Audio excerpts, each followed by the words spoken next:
প্রশ্ন করি তোমায়, একটু ইকো কম করে দাও তো দাদা, ইকো কম করে দাও। প্রশ্ন করি তোমায় তার জবাব দাও আমায়, প্রশ্ন করি তোমায় তার জবাব দাও আমায়, না যদি দাও জবাব করব ফাইন তোমার। আমি বলিনি, ওই ওরা বলেছে ফাইন করতে। প্রশ্ন করি তোমায় তার জবাব দাও আমায়, প্রশ্ন করি তোমায় তার জবাব দাও আমায়, না যদি দাও জবাব করব ফাইন তোমার, না যদি দাও জবাব করব ফাইন তোমার। করবো প্রশ্ন? দেখি তুমি আমার সাথে 8 বছর আছো, 8 বছর তো আমার বুড়ো ছাত্র, তুমি সব থেকে পুরাতন মানে বুড়ো ছাত্র। এই বুড়ো ছাত্র তুমি কি শিখেছো? কেন এরপরে তো তুমি একা একা অনুষ্ঠান করে, আমি তোমাকে একটা কটা প্রশ্ন করি, দেখি তোমার যদি কতটুকু কি আছে, শুনি ঝুলিতে কি আছে দেখি। চলো ইনশাআল্লাহ। জানাজার রুকু আর সিজদা ওই কেন নাই? নামাজ পড়া জানো তো? নামাজ কেমন করে পড়ে? নামাজ পড়তে গেলে প্রথমে নিয়াত করতে হবে, রুকু সিজদা বৈঠক এগুলো করতে হবে, সালাম। আচ্ছা, রুকু সিজদা বৈঠক করে সালাম দিতে হবে। আচ্ছা, যদি নামাজ পড়তে গেলে ওই নিয়াত করে, আবার সূরা ফাতিহা পড়ে, কিরাত পড়ে, তারপরে রুকু করে, সিজদা করে, বৈঠক করে, তারপর সালাম করে, আচ্ছা ওইটা নামাজ, ওইটা নামাজ। আর জানাজার নামাজটা কি? নামাজ, ওটাও নামাজ। আচ্ছা, যদি ওই নামাজে রুকু সিজদা করা হয়, তাহলে জানাজার নামাজে দাঁড়িয়ে আল্লাহু আকবার আল্লাহু আকবার বলে আমরা সালাম ফিরে নিই, তাহলে ওই নামাজে যদি রুকু সিজদা হয়, তাহলে জানাজার নামাজে রুকু সিজদা কেন হয় না? শোনো ভালো করে, জানাজার রুকু আর সিজদা ওই কেন নাই? জানাজার রুকু আর সিজদা ওই কেন নাই? উত্তর কেমন দাও তুমি দেখতে আজ আমি চাই। জানাজার রুকু আর সিজদা ওই কেন নাই? উত্তর কেমন দাও তুমি দেখতে আজ আমি চাই। উত্তর যদি না পারো বুঝবো তুমি বেকার, উত্তর যদি না পারো বুঝবো তুমি বেকার, না যদি দাও জবাব করব ফাইন তোমার, না যদি দাও জবাব করব ফাইন তোমার। উস্তাদ তুমি বললে যে এমনি নামাজের মধ্যে ফরজ নামাজ বলো, সুন্নাত, ওয়াজিব, চাই নামাজ বলো, নামাজের মধ্যে রুকু সুরে বলো না, দেখি আমা করলে হবে না, চলো সুরে বলো। সুরে বলবো? বলো, উত্তরটা শোনো, ভালো করে মন দিয়ে শোনো। হ্যাঁ, মাইয়াতের সামনে সিজদা যদি করা হয়, উস্তাদ মন দিয়ে শোনো, মাইয়াতের সামনে সিজদা যদি করা হয়, সেই মাইয়াতের সাথে আল্লাহর শিরক হয়ে যায়। মন দিয়ে শুনছো তো? বুঝতে পারছো? মাইয়াতের সামনে সিজদা যদি করা হয়, সেই মাইয়াতের সাথে খোদার শিরক হয়ে যায়। রুকু ও সিজদার আল্লাহ শুধু হকদার, রুকু ও সিজদার আল্লাহ শুধু হকদার। দিলাম জবাব তোমার, দাও ফাইন আজ আমায়। একটা উত্তর দিয়ে দিলাম ফাইন। হ্যাঁ, তুমি ফাইন সবার সামনে গজল এখন শেষ হয়নি। আচ্ছা, তুমি একটা প্রশ্ন উত্তর, তুমি তো অদা করে শোনো, আর একটা তোমাকে প্রশ্ন করি, তুমি এর উত্তর দিয়ে দিলে তার মানে আমরা কি বুঝলাম? যে নামাজ পড়তে গেলে রুকু সিজদা যেমন করা হয়, তেমন আল্লাহর সামনে আমরা সিজদা করি, সামনে কেউ থাকে না, আল্লাহকে আমরা সিজদা করি। কিন্তু মাইয়াতকে সামনে রেখে রুকু আর সিজদা যদি করা হয়, তাহলে খোদার সঙ্গে মানে শিরিক হয়ে যায়, যে আমরা আল্লাহকে কাউকে সামনে রেখে আমরা সিজদা করতে পারিনি। কাউকে সিজদা এবং রুকুর শুধু হকদার একমাত্র আল্লাহ পাক রব্বুল আলামিন। তাহলে আর একটা প্রশ্ন করি, শোনো, করো।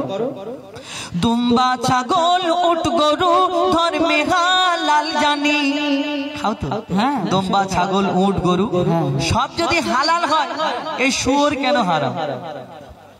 শোনো শুনে ভালো করে, দুম্বা ছাগল উট গরু ধর্মে হালাল জানি, দুম্বা ছাগল উট গরু ধর্মে হালাল হালাল জানি, শুকর কেন হয় হারাম তার জবাব দাও তুমি। দুম্বা ছাগল উট গরু ধর্মে হালাল জানি, শুকর কেন হয় হারাম তার জবাব দাও তুমি। সময় দিলাম 2 মিনিট তার বেশি আর তো নয়, সময় দিলাম 2 মিনিট তার বেশি নয় তো আর। না যদি দাও জবাব করব ফাইন তোমার। প্রশ্ন করলে তো একটু কড়া হয়ে গেল যেন। তো কড়া করব না, শুধু সহজ প্রশ্ন করব। এই বাবুরা আমি পারবো তো? একবার তাকবীর দাও তো, নারায়ে তাকবীর। ও বলে পারবো না। আচ্ছা আমার দিকে ঝয়ে একবার তাকবীর দাও, ওদের গলায় দিন আমার জোরে করে নারায়ে তাকবীর। দেখেছো? একবার দাও তো নারায়ে তাকবীর। দেখেছো আসতে হয়ে গেল। শোনো উত্তরটা তাহলে শোনো। তুমি বললে দুম্বা ছাগল উট গরু এগুলো ধর্মে হালাল, কিন্তু ওই শুকর কেন হারাম? হ্যাঁ মন দিয়ে শোনো উত্তর আমি কি বলছি শোনো। বলো। শুকর হলো প্রাণঘাতী সব রোগের ভান্ডার। ওস্তাদ ভালো করে মন দিয়ে শোনো, শুকর কেন হারাম করা হয়েছে? রাসূল পাক সাল্লাল্লাহু আলাইহি সাল্লাম বলেছে যে জিনিস খেলে আমার উম্মতির কষ্ট হবে, শরীরের ক্ষতি হবে, সেইটা উম্মতে মুহাম্মাদির জন্য হারাম করা হয়েছে। অতি মূল্যবান কথাই শোনো, ভালো করে শোনো। বলো। শুকর হলো প্রাণঘাতী সব রোগের ভান্ডার, শুকরের গোশতে তৈরি হয় ক্যান্সার। শুকর হলো প্রাণঘাতী সব রোগের ভান্ডার, শুকরের গোশতে তৈরি হয় ক্যান্সার। চরিত্রহীন এই পশু এর জোড়া নাই গো আর, চরিত্রহীন এই পশু এর জোড়া নাই গো আর। দিলাম জবাব তোমার, দাও ফাইন আজ আমায়। দুটো জিতে গেছি আমি, তুমি জিতে গেছো দুটোই? আচ্ছা ঠিক আছে। শোনো ওস্তাদ একটা কথা বলি। আচ্ছা বলো। তুমি তো প্রশ্ন করছো আমাকে। হ্যাঁ প্রশ্ন করেছি, উত্তর দিই। আমি একটা করি। বলো। ও বাবা তুমি আমার প্রশ্ন করবে? তোমার প্রশ্ন আছে? হ্যাঁ আমারও প্রশ্ন আছে। আমার বুড়ো ছাত্র বলে কি? আচ্ছা বলো দেখি কি প্রশ্ন আছে। শোনো, আমরা মাছ খাই তো? হ্যাঁ মাছ খাই। মরা মাছ খাই। হ্যাঁ খাও। কিন্তু মরা মুরগি খাওয়া হারাম কেন? মরা মুরগি খাওয়া হারাম কেন? ওইরকম করে সুরে বলো। আচ্ছা চলো সুরে বলছি, ভালো করে সুরে বলো, আমাও করলে হবে না। শোনো ওস্তাদ তোমার এখানে প্রেস্টিজের ব্যাপার আছে। আচ্ছা ঠিক আছে, মিস্টেক হয়ে যায় এতগুলো মানুষের সামনে। শোনো তুমি আমার ছাত্র, আমি ওইসব ভয় করি। চলো শোনো। মরা মাছ ইসলামে খাওয়া যে নয় হারাম। ভালো করে শোনো। মরা মাছ ইসলামে খাওয়া যে নয় হারাম, কিন্তু মরা মুরগি ওই খাওয়া কেন হারাম? মরা মাছ ইসলামে খাওয়া যে নয় হারাম, কিন্তু মরা মুরগি ওই খাওয়া কেন হারাম? আশা রাখি এর জবাব দেবে সঠিক আমার, আশা রাখি এর জবাব দেবে সঠিক আমার। না যদি দাও জবাব করব ফাইন তোমার। আমাকে আবার ফাইন করবে নাকি? শোনো তুমি বললে মরা মাছ খাওয়া হালাল, হ্যাঁ, কিন্তু মরা মুরগি কেন হারাম? প্রশ্ন জাগে না, এটা একটা সিম্পল প্রশ্ন। বলো। তাও তো ঠিক। কি গো মরা, কিন্তু আমি পারবো? চেষ্টা করে দেখবো একবার। তাকবীর দে তো, নারে তাকবীর। ঠিক আছে তোরা ভাবছি আমি, তোরা যা তাকবীর দিয়েছিস আমি পারবো। শোনো তুমি বললে মরা মুরগি জবাই করে, আমরা যদি না জবাই করি মরা মুরগি আমাদের জন্য হারাম হয়, কিন্তু কেন হারাম শুনে রাখো। লিখছে দেখো। শোনো ভাই মুরগি ওই, শোনো ভাই মুরগি ওই যখনই মারা যায়, শোনো ভাই মুরগি ওই যখনই মারা যায়, ওর যত রক্ত ওই গোস্ত সব শুষে নেয়। শোনো ভাই মুরগি ওই যখনই মারা যায়, ওর যত রক্ত ওই সব গোস্ত সব শুষে নেয়। রক্তে থাকে জীবাণু, গোস্ত দূষিত হয়, যদি জবাই করা হয় রক্ত সব বেরিয়ে যায়। রক্তপান হয় হারাম, রক্তপান হয় হারাম, এই যে হুকুম খোদার। রক্তপান হয় হারাম, এই যে হুকুম খোদার। দিলাম জবাব ভাই তোমায়, দিলাম জবাব আজার তোমায়, দাও ফাইন এবার আমার। শোনো, তোমার থেকে কঠিন প্রশ্নের উত্তর আমি দিয়েছি, তোমাকে যদি 50 টাকা দিতে হয় তোমাকে আর আমাকে 100 টাকা দিতে হবে, তবু আমি জিতে আছি। শোনো আমার কথা শোনো, বলো। যেই আমি বোঝাতে পারলাম কিনা, হ্যাঁ একদম, পাবলিককে একটু বুঝিয়ে দিই। বলো। যে আমরা মুরগি দেখবেন যখন কোনো হোটেলে যাই, আমাদের ওই হিন্দু ভাইদের দোকান যদি হয় বলে হালাল করা, এরকম হালাল করা মানে কি এরকম জবাই করা, আর হারাম মানে কি ওই মটকানো, অনেক সময় মোটকে ছেড়ে ফেলে দেয়, মরে যায়, তারপরে খালপোষ হয়। তাহলে এই মুরগি না জবাই করে খেলে হারাম কেন জানেন? আমার নবী বলেছেন রক্ত পান করা হারাম, রক্ত পান করা যাবে না। আর এই মুরগিটা যখন মারা যায়, এর যে রক্তটা আমরা ওই জানি না, হয়তো এই রক্তটা চারিদিকে ওর যে গোশ আছে সারা শরীরে ওই রক্তটা শুষে নেয়, আর সেই মুরগিটা যখন খালপোষ করে খায় সেই গোশের ভিতরে এই রক্তটা চলে যায়, তাহলে আমাদের রক্ত খাওয়া সমান হয়ে যায়। তাহলে আমরা যখন ওই বিসমিল্লাহ আল্লাহু আকবার বলে দোয়া পড়ে যখন ওই মুরগিটা জবাই করি হালাল পদ্ধতিতে, এই রক্তটা যে বেরিয়ে যায় তখন আমাদের জন্য এই মুরগিটা হালাল হয়। আর যদি রক্তটা না বেরোয়, রক্তটাই যখন গোশে পুরো শুষে নেয়, তখন সেই মুরগিটা আমাদের জন্য খাওয়া হারাম হয়ে যায়। নাকি বোঝাতে পারলো? একদম। এবার খুশি? শেষ নয়, আমি এখনো তো পাবো তোমার কাছে। পাবে মানে? হ্যাঁ এখনো পাবো। আরেকটা প্রশ্ন করবো। কি জ্বালা বলো দেখি। আচ্ছা করো দেখি। এটা একটু সহজ মতো, তাই সহজ প্রশ্ন? না না, আচ্ছা ঠিক আছে, যাই শোনো, আরেকটা প্রশ্ন করি। আচ্ছা, এই প্রশ্নটা আমি মনে হয় তুমি পারবে না, তো ভালো করে শোনো। কোরআনের কোন সূরায় বলো বিসমিল্লাহ নাই? কোরআন থেকে প্রশ্ন, একটু মন দিয়ে শুনবেন।